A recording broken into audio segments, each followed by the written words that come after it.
सामा खेले बैगे। कार्तिक महीनमा बहिना सामा खेले बैगे।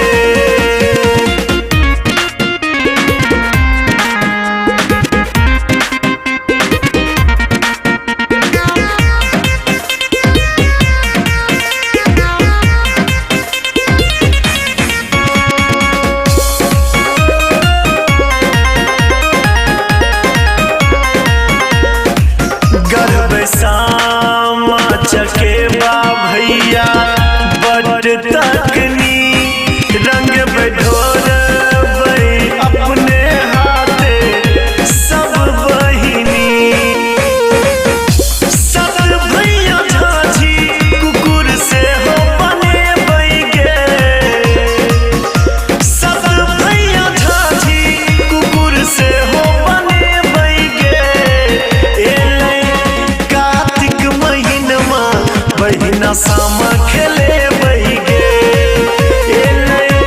कार्तिक महीनमा बहिना सामा खेले बैगे।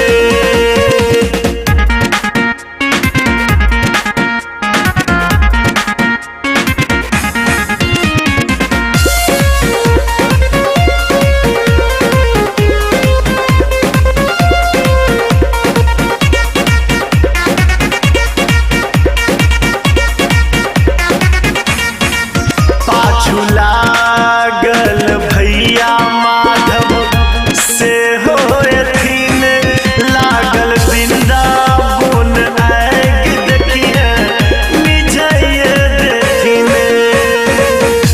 चुगिला के मुँह करिया हम झर के बैगे। चुगिला के मुँह करिया हम झर के बैगे। बहिना सामा